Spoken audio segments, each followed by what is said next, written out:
Welcome to episode 1 of the Diverse Creative Podcast. This episode is really special, partly because it's the first episode in the series, but also because I got to interview my all-time favorite musician and artist, and one of my greatest inspirations as a songwriter and as an independent artist.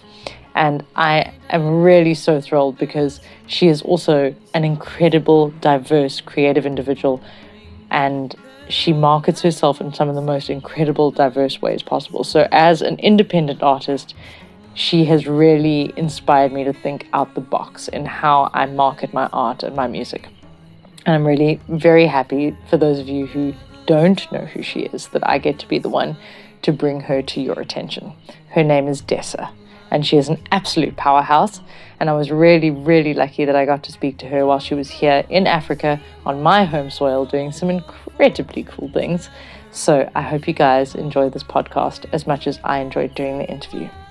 Every time I've ever been asked who I'd like to interview, or if I was stuck in an elevator, who would I be stuck with and what questions would I ask, I always answer Dessa. The question changes each time, so I'm glad that I got to ask her more than just one question. And it was really just such an incredible conversation. It was really exactly what I want for this podcast. It was a real conversation. It was like two friends hanging out late at night, having a great chat about the really amazing things we get up to in life. And some real issues in the world too. We discussed some serious topics along the way. But I really hope that you guys enjoy joining us for this conversation, because I really enjoyed having it. So, hello, Dessa. How are you? Hello, I'm well. And how are you? I am absolutely fantastic. I'm so stoked to be doing this interview. Honestly, I have been following you now for about 13 years. So over the years, you have become a huge inspiration for me as a songwriter, which is, probably where my kind of passion for music started, was in songwriting. So it's really an amazing thing for me to be able to have this conversation with you tonight. Man, to hear that so far from home, I am like blown away. We are starting this interview in my feelings. Thank you. Truly, thank you. So about 13 years ago, a friend of mine sat me down and she said, "You have to hear this." And the excitement in her face was like bubbling out of her. And she played me children's work. And it was like, I proceeded in the next sort of hour to listen to the entire Badly Broken Code album, like just from beginning to end. Um, and it really just was brilliant. And from that moment on, I was done. I was like, this is one of my favorite artists from here on out. And honestly, Dude, every other album you've done since then has just never disappointed. Like, it's an amazing thing for me to look at someone who's got such a body of work and to be able to go through and find something in every album that is just so amazing, and never ever feel like I'm left wanting. I look at everything and I'm like, that is an amazing piece of work that you put together. So thank you for that. Thank you for just putting so much into everything you do. It's very inspiring. I'm feeling very overwhelmed by the first minute and a half of this interview. Thank you. Uh, I mean, I think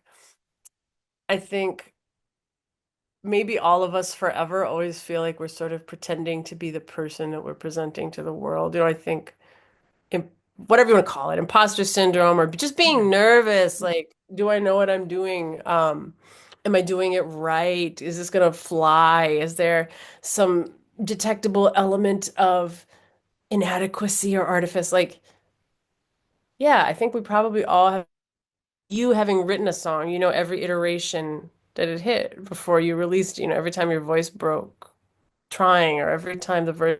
And so for me, it is just more than I could possibly ask for, to be literally like I'm sitting cross-legged in a bed in Cape Town, so many miles away from where the closet where I record my vocals, in my apartment.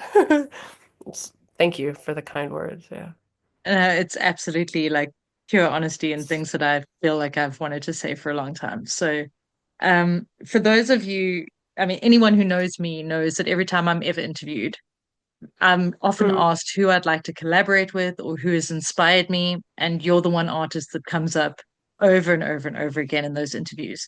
So, people obviously, I know you, I've followed you for 13 years, but maybe someone who's listening into this interview may not. So I'm going to give a little bit of a breakdown that you are an amazing musician. You're a singer, a songwriter, you do a lot of public speaking, you also bake incredible cakes, like such a random discovery. I was like, look at that epicness that's coming out of there. That's amazing. But can you tell me from your in your own words a little bit about you? Yeah, I think a lot of artists at least have an interest in like neighboring lanes, like places that are adjacent from their main focal point. Um, and for me, and 2-second question with a 4-minute diatribe. So I'll usually say something like, I'm a musician and a writer. And if they express further interest, I'll usually say something like, I fell in love with language really early. Like Which come up in your really lyrics, true. actually. Those words come up in your lyrics. So I did, yeah. And it's a much less volatile relationship than most of my romantic ones have been. And um and so for me, I think I'm interested in almost any way that you can use language creatively. Performed poem or against music or in writing dialogue, to be delivered on stage by others in a more theatrical environment. Like, I just love, as a listener or a reader, seeing language freaked in really interesting and unexpected ways. Like, I love eavesdropping on somebody who's just funny. You know what I mean? I love, I love anybody who can flex with a recognizable style that to me feels novel and unexpected. I think I'm a sucker for that in like any form. I spend sometimes, little idle moments online Googling like, I wonder what the slang is like in long haul truckers. I wonder what the slang is like for carpenters. Like, I like that stuff, man. And I got to be honest, I'm glad you brought that up because I have listened through your work and I keep finding this wit that I love.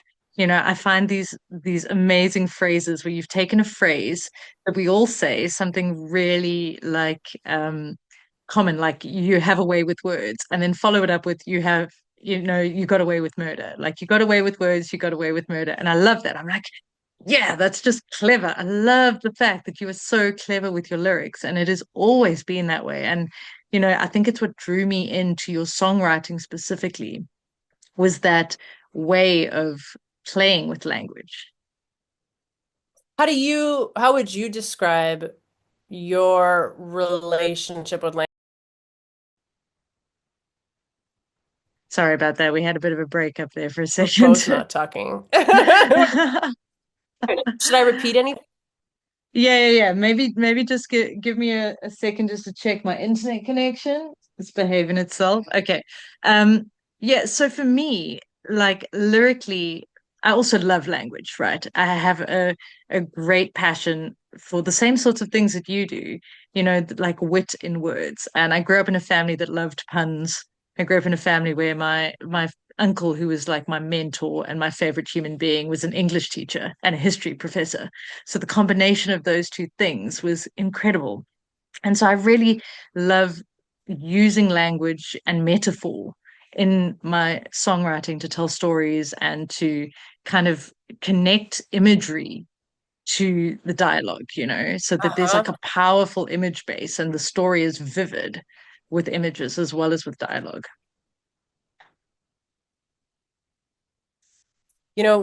Full disclosure, like we connected super recently online about this potential interview. Like, hey, you're in South Africa. Would you have time? Yes, I'd love to chat. I cannot wait to dig into your stuff. I'm super stoked. Thank you so much. Honestly, that would be like Yeah. a huge, huge honor. Um, and yeah, it's like I think one of those things that an artist such as yourself, who has an established career and who's been doing this and making an impact on other artists for so long, like what have you found to be your greatest sort of highs and lows? Like, what is, if there is Ooh, anything? yeah, bountiful. So when you say highs and lows, what do you imagine? Do you mean like artistically or I think, like, as a musician trying to build a career, especially someone who's an independent artist, we really okay. have to forge our own way. And especially you, like me, are very original in your work. Your style is very diverse, and unique. And so it must have faced challenges along the way, and it must have Yeah. pushed people's boundaries, which is great. They need to be pushed. Well, I'm gonna make no assumptions about, your work, but I would say there's like the load-bearing word in that last sentence was very unique, which is to say, in some ways, I'm sympathetic to some of the people who I've pitched the idea of working together in some capacity who've turned me down. So, for example, one way that uh, of the varied and insubstantive income streams that are available to musicians, one of them is like a music sync. So you want your song to be in a movie preview, you want your song to be in a TV show, whatever. And it's just more difficult if a song is hella particular that's like, you're a crow, you're flying through the air, but the air is actually time, and you're visiting the past version of yourself that can't, like, that doesn't go over a car ad real easy. Because what are you talking about, dude? And I so, feel I, um, I really can relate so solidly to that because like literally the lyric video I just released is basically about a yeah. crow, and a No, maiden it's and not. some stones. No, totally. 100%. You'll see for yourself. Yes, I will. As a fellow writer about Corvid, ravens. So yeah, I get it that like if I were scoring a romantic comedy, I would pass on that song real fast because that is confusing. That said, it's also the kind of stuff that I feel moved to make. And for me, I think the word musician, it really does encapsulate and entail an absolute fascination with the verbal part. And not every songwriter that needn't to be important. Like for me, I'm not a guitarist. I don't and I don't have a jazz background. So for me, I'm not as motivated. Like I need to make sure that all the chords have like super interesting extensions all the time. I don't have a lot of music theory. Totally fair play for people who's like, that's my thing. And we'll just, we'll put some nice phrases over it, but man, the chords have to be really innovative every time around. For me, it's words. And so I do think that that can sort of, I don't want to say limit, but I think I do mean limit some of the places that the music will land successfully. So like if you are at a party, it's going to be hard to listen to like a three-verse story song about a woman losing her mind where the second chorus resolves and the pronoun change it. Like you can do it and it's a vibe, but it's not like the ideal listening environment, Yeah, maybe. I totally feel you. I get turned down for sync a lot, so I can relate to this conversation at the moment. But I have found that more and more people appreciate the lyrical challenge, and I think Mm. that I think that your success is one of those things that for someone like me who writes a lot of stories about crows is highly, highly motivating and gives me hope. So that's a good I hear thing. that too. And I would say that a lot of okay, so that when you first asked highs and lows, I'm not a mom, but sometimes when I've heard women talk about like giving birth and then contemplating a second kid, you know how they'll say that they'll just credit their willingness to go again by sort of like amnesiac faculty where they just don't quite remember how horrible. You know, I have contemplated retiring like when my feelings are hurt by an album that didn't achieve what I hoped it would. And then I forget how much that hurts. And then I start to think of a new melody. And then I have another album and my hopes soar again to be dashed against the same damn rock. Like it's a Sisyphean task where instead of like rolling a rock, you're like smashing a bird against a rock. And I Brutal, do but think yeah, that it's true. kind of cyclical. I do think it's kind of cyclical. Like art's weird. If you are a bridge builder, there's an objective measure of your success. Can cars get across the river? Yeah, If you're a songwriter, there's nothing quite so clear. You know what I mean? Like, does your song work? I don't know. Like, it's your metric to decide. Is that song just for you? For me, it's never been like that. How many people have to like it? Do you have to make a living? Do you have to yeah, make cry? Do you have to make something better than you made last time? Like, what is the metric for success? yeah. Yeah. It's a really tough question to answer, and it's one I ask myself like frequently, especially because I'm like self-marketing and self-promoting and all of that. It's very empowering, especially as a woman. It makes me feel like I really own all of my shit. But when I'm actually, looking at it from a numbers Oh yeah. perspective and I'm looking at graphs and, like Spotify streams, and it's horrifying, and I'm kind of just cringing and going like, was it worth the effort I put in? But you know what, at the end of the day, I know I can't stop writing. And that's one of those things. It's like it's always just come through me. I can't stop it. I have way more than I could probably Uh-huh. record, and you just have to. It's like a compulsion. Got to do it. Yeah. Yeah, I think that word resonates with me too because sometimes and it's a word I use, but I only do so when it's imprecise. When people talk about inspiration, I think to me inspiration is a neater and sunnier feeling than is often the one that motivates me to write. Like inspiration to me is like there's the invisible light bulb where I'm like chasing butterflies on a hill with a net. And for me, it feels like it's as much an appetite. It's as much that I'm being pushed from behind as Yeah. I'm reaching. Yeah, I definitely think the latter is Yeah. probably more accurate. At least for me too. I tend to, I've always battled to write what would be considered happy songs, whereas getting into the nitty-gritty of something that I can do, like I'm good there. But I'm glad you mentioned at some point in Yeah. in this last little bit was revenue stream, because I really like clever marketing. I get a great kick out of coming up with like a really savvy marketing idea. Um, and I've noticed you do very similar things. Like I've watched you kind of talk about everything from like embossed towels to like cocktail books, right? So how do you find inspiration for those kinds of ideas? Are you as driven as me to come up with a quirky marketing scheme? Or is it just necessity driving I you? am. I see. Maybe it's lucky, and then I also get a thrill. I get a thrill that's done with ideas and something funny or something compelling. To me, it feels like not the same as songwriting, but it doesn't feel like it's worlds and worlds. Like you mentioned, I have like during just after COVID, I like got into baking and then I got into like which is really different for me. Like I'm not a domestic person. Like my house is it looks like I live with a tornado. Like everything is I'm not a domestic skilled person. Then I got into baking these like insanely like intricate South Korean style cakes. And that's not like songwriting at all. But with marketing, I feel like you are trying to interest someone in what you're doing who has no obligation to be interested with an idea that is clever enough or compelling enough or confusing enough to warrant continued attention and investigation.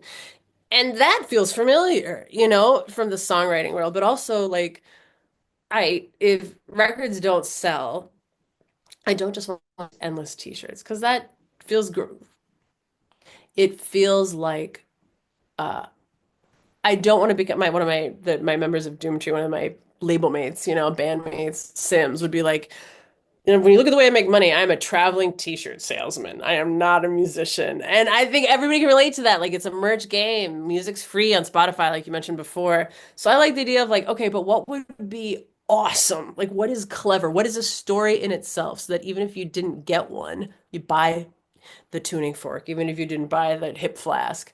Yeah. There's something it's like it furthers the sensibility in and of itself, that Yeah. it is kind of like a minor presentation that warrants consideration in some way. It's artful, even if it's not art. I totally agree. And I love it because it's right up my alley. And I take great joy in coming up with the same kind of ideas. Everything from like my first album was called Here and Now. So I did tiny little MP3 players that people could literally plug in and listen to here and now. I thought that's great, Oh, yeah. Yeah. and Yeah. it Yeah. it, it was What else? fantastic. And I sold every one. So like I don't have any of those left. It's great. Good. Yeah, so those are like solid things that I feel um other artists and musicians could really benefit from diversifying what they think of merch as, especially in this day and age where, like you say, Spotify is free, basically.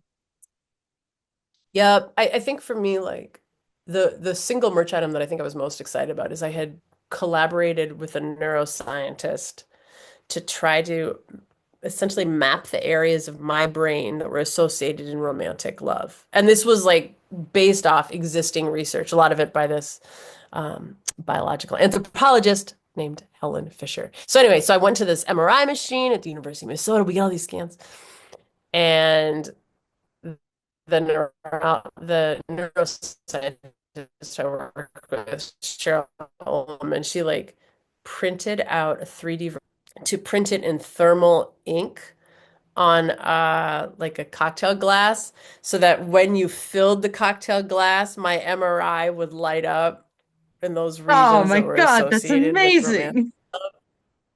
Pretty, that to me was like I was excited about that in and of itself as like a cool little art project. You know what I mean? Irrespective of the song that it Absolutely. referenced, to me that felt exciting to design and yeah, and That's present. incredible. I love that. I love that so much.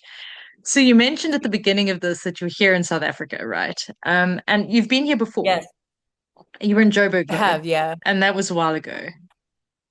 I've been in this is my fourth time here. All right, okay. So you clearly have a love for South Africa. There's clearly something that keeps pulling you back. Is it just the choir, or is there something else that brings you back? I do.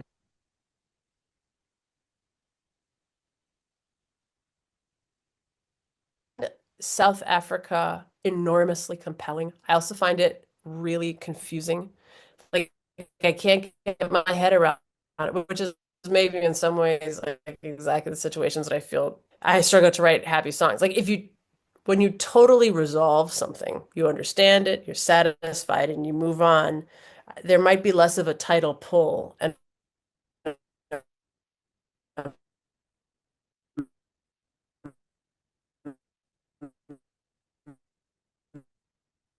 magnet to return. With South Africa, I feel like, to not broken record it, but when I heard Graceland by, the collaboration between Lady Smith and Paul Simon, as a kid, I just like I remember trying to make noises that I hadn't tried before with my body, just got the guttural stuff and um the way that those harmonies worked. And I didn't know anything about music then. I just know that I was super moved by it. And then growing up, I've made some South African friends in the States. And yeah, I think everything from like samp, the beans Yeah, dish, Sam and Beans, amazing. samp beans. Gosh, I really love it. And rusks, I delight in them. And I love, eat just like walking the candy aisle at a Spar. Like I enjoy travel generally, and I think one of the things that South Africa offers that not every place does is a willingness and a readiness to engage. So that's a visitor can ask questions, words of, Afrikaans or Xhosa or try their hand at stuff because they're welcome to the table. At least that's the way I found it. And that certainly can't be true one case because that would be a crazy overgeneralization, but a willingness to engage here. I think that's accurate. Vibrancy. Yeah. Yeah, Do you? absolutely. Yeah, I think because we've got such cultural diversity, we've all kind of grown up with this attitude of inclusion where we invite people into our cultures and into our homes and into who we are far more readily than perhaps the rest of the world does. What do you this, I'll ask one heavy question, then I'll let it go. But like, where are you based, Don? So I'm in KZN, on the East Coast. So um, Okay. yeah, so very different situation from Cape Town. Absolutely beautiful beaches, amazing nature reserves and wilderness and bush life, Um, but also perhaps more of a volatile um, kind of state of affairs in KZN. There's like an underlying warring energy that's been here for a long, long time historically, and definitely still affects the population. and that's what I was gonna add. My one heavy question was gonna be, what is the trend line, that you as you perceive it? Years ago, I think I've been staying in Port Elizabeth, um, and and it seems like to the casual visitor like me, you can see like, okay, the water rationing is over. The load shedding is different this time. The breaks in the planned rolling brownouts or blackouts, American audiences would call it. Like it feels like South Africa's hurting a lot right now. I think How do we've you perceive it? Yeah, I think that hurt has been running for a long, long, long time. I think that it's still very unresolved, and I don't know whether it's like historical pain that's been caused by so many generations that it's just almost ingrained in our DNA at this point. But I do find that like there's certain things that unite South Africa over and over again. Like you mentioned, Ladysmith Black Mambazo, like Johnny Clegg. Music is always a core in this country. It's a very big part of the heritage of almost every culture here. And so I think that has like an amazing way of reconnecting when things are broken, you know? And Yeah. yeah, I definitely think that there's pain. You're totally right on that, though. But I think that there's also kind of a continual cyclical healing that's going down always. What do you think the biggest misconception about South Africa is as you perceive it through like a North American lens? Probably that it's a violent and dangerous place. You know, I think that the rest Mhm. of the world has got this impression that like you shouldn't walk the streets of South Africa, you know, and sure, there's places that you shouldn't go and just randomly stroll in the middle of the night. But in general, it's actually far safer and far more harmonious than I think the rest of the world perceives us to be. And I think also a lot more progressive, perhaps, than the rest of the world thinks we are. You know, we don't have like we're not all just like living in mud huts. And I think there is still like this perception that Africa is backwards, but it's not like that at all. Well said. Yeah, Thank you. heard. So we are running out of time on the Zoom meeting. We have under 10 Mhm. minutes left, and I still have some things I really want to ask you. So I'm going to just throw them at you quickly, like 20 question style. All right. So first Yeah. off, you're here in South Africa collaborating with a choir. How did that come about? I was on tour, not as a musician, but as like a social media person with the Minnesota Orchestra and a public radio station from Minnesota called like it's NPR, Minnesota Public Radio, their classical side. When I found out the orchestra was going, I said, "Is there any way that you could just like put me in a suitcase, bring me along, and I will kind of cover the trip, casually on social media outlets?" One of the stops that they took was in this like conference room, and there was this small group of vocalists at that time, including Brendan, Mr. B, who was the leader of this ensemble that I'm currently visiting, 2911. And I took a video of their dance, and like the video ends with me in tears, like losing my shit because it was uh so moving, their performance. I was struck by it. And we'd run into each other. Brendan moves back and forth between Minneapolis and South Africa. So this is a trip that I think has been a dream for both of us for a long time. That's amazing. That's amazing. You've done other collaborations. Do any stand out as your favorites? Ooh, yes. I think working with the Minnesota Orchestra, for me, that was it was a level up. Like, the idea of like, hey, you want to pop on stage with these like lifers, you know what I mean? Like genuinely virtuosic players who've been Yeah, doing yeah. specialized skills for their whole lives. and also super intimidating. Do you read music? No, not even a little. I play totally by ear, which makes me lazy in some ways, but really free, creative in others. Kind of balances out, I suppose. Verbatim the same. That's So the fantastic. fact so the fact that I could, but I was shy on that stage, of course, right? Because like, They're so yeah, skilled trying to, and and that imposter and syndrome also kicks when in they're like, let's solid. start at bar 32, I'm like, where is that? What do I say then? Thank you. That's where I'm at. People go, what chord is that in? I go, well, I've capoed it It goes, somewhere and it's now man. something. Yeah. So yeah, I would that stands out definitely. And then the one that I mentioned earlier, collaborating with magnetic resonance. I messed it up with the University of Minnesota on the brain science stuff. The magnetic resonance research center there. That was for me was I once or twice I was so excited about that project that I remember standing over my sink nauseous. Just like, "Whoa, this is so cool." It's just amazing. I could totally relate because that is just too cool. Like I love that idea so much. You've been doing some outreach work while you've been here in South Africa. Anything in particular about that that you really want to raise? Yeah, I would say that, for the most part during the outreach, like I am definitely in learn I'm taking directions and I'm taking notes, right? So this is a million miles outside my like sphere of familiarity. So the outreach event that I participated in was organized by 2911, the ensemble here in Bishop Lavis, the township there.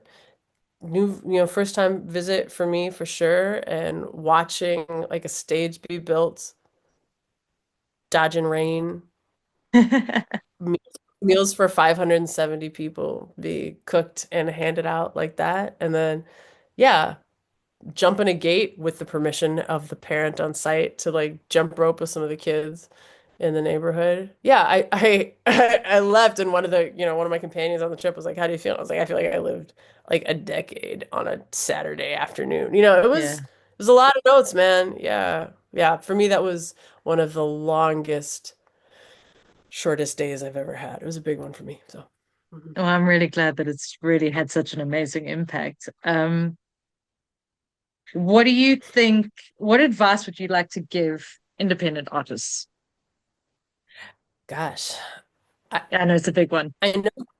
Yeah, and I'm also mindful of the fact that like there's so many different ways to be an artist that it pretty easily defies formula. If I give you three rules, there's 800 people who broke all of them, who crushed it, and who are bigger than me. So that said, I do think that cultivating some modicum of business sense is a huge deal. And that doesn't mean you have to we're not talking about like a business degree. We're talking about like figuring out how much t-shirts cost, how much it would cost to screen print them, and how many you'd have to sell to make your Yeah. money back. Like, Yeah. and then pricing them, Basics, right? that kind of basics.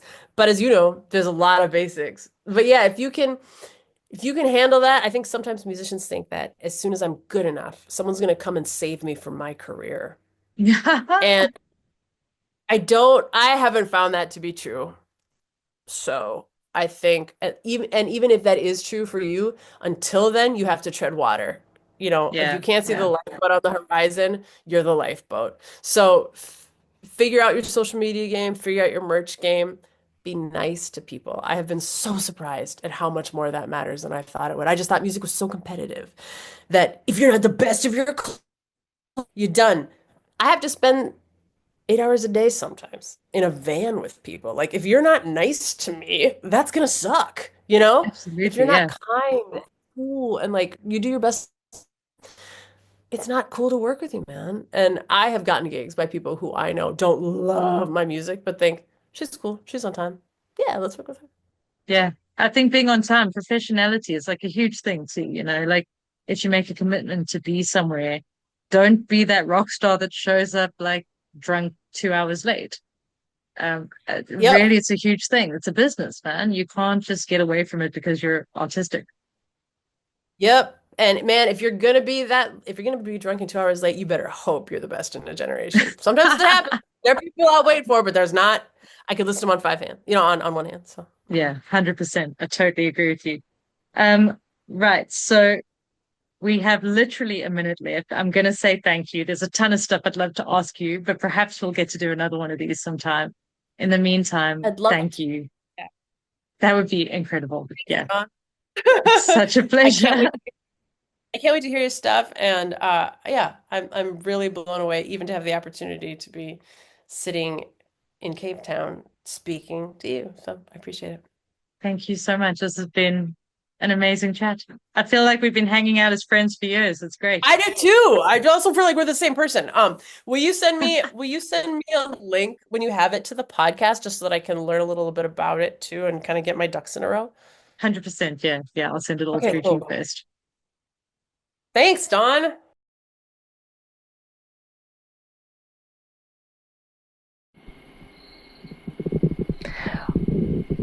Hang on. Let me just do. How am I going to do this? Should I do like a welcome to? It's just. Now we are currently doing takes from the Let's Be Honest podcast with Dawn Melanie. I hope to have comfortable fingers in the way of the camera. No. These podcasts are in the middle of the bush. So occasionally single. Welcome to the Let's Be Honest podcast with Dawn Melanie. This podcast is not aiming for perfection. It's aiming for honesty.